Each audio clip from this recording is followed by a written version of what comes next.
All right, welcome back to Monday Morning. You're watching BT Vancouver, approaching 9:22 right now, and there are growing calls to change the name of SFU's varsity teams from the Clan because of obviously problematic associations with history. And right now, you saw in Isabelle Regam's story, the gentleman that played for the SFU basketball team, Othniel Spence. He joins us right now to delve more into this issue. Othniel, welcome to BT. No, thank you. So you just graduated from SFU. We'll talk about what a bizarre situation that must have been in terms of the pandemic. But you played for the basketball team for 4 straight years. When you first joined the team, did you yourself personally, before you had any experience with other teams and players, did you have an issue yourself with the name the Clan? I did. It was very minuscule in my sense. I knew that I was very interested in playing for SFU and the opportunity to study school in Canada as well as play in the States. So I wanted to take that opportunity. And then when did it start occurring to you that this was examples of the interactions you had with these players? Absolutely.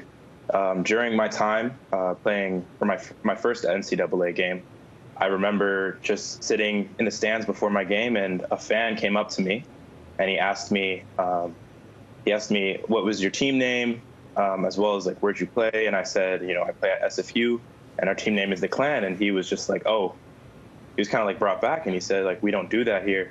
And for me, having that anxiety of playing my first game and having the anxiety of trying to perform well as an athlete, I'm now have the anxiety and the burden to carry with the shame or embarrassment for this name, because it has a negative connotation whether we like it or not.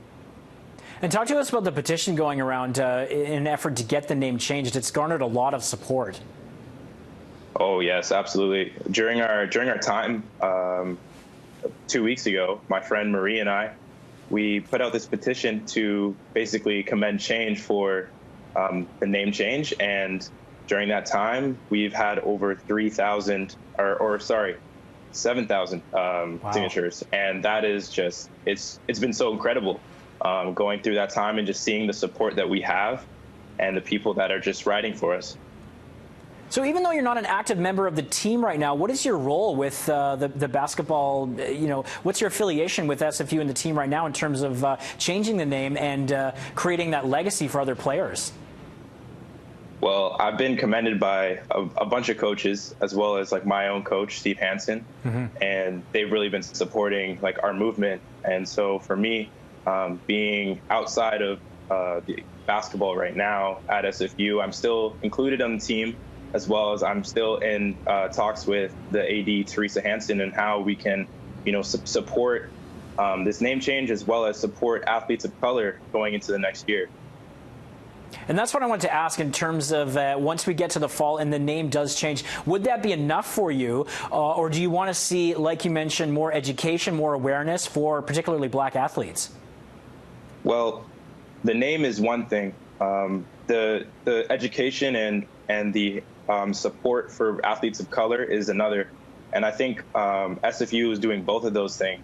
I think SFU is taking the opportunity during this pandemic and during this like Black Lives Matter movement to take action and not just be people of their word. I mean, not just put out their word saying they stand in solidarity, but actually showing their action. And so I'm excited to see what next year has to bring regarding the support of student athletes of color. I know for one instance, they're bringing in guidance counselors and as well as mental health counselors of color to support those student athletes that may not, relate to everybody within their environment. Interesting. And in your discussions with the university, have there been other names, expressed, or other options for team names? As of right now, no. The first goal is basically just to solve this name change, as well as possibly just removing the name and figuring out a new name in the future. And what are your plans for the fall? Well, my plans for the fall is I'm pursuing pro basketball. And so hopefully after COVID, I'll be able to, land a job overseas in Europe. And that's basically the plan right now. Well, Othniel, we have to leave it there for time, but we wish you continued success, and thank you so much for raising so much awareness about this issue, and we will continue to follow it here on BT. Appreciate it. Thank you, guys. All right, you take care. You have a great day. That's Othniel Spence, former SFU basketball player, and he's fighting to change the name of the Klan. All right, we'll be back with more BT right after this.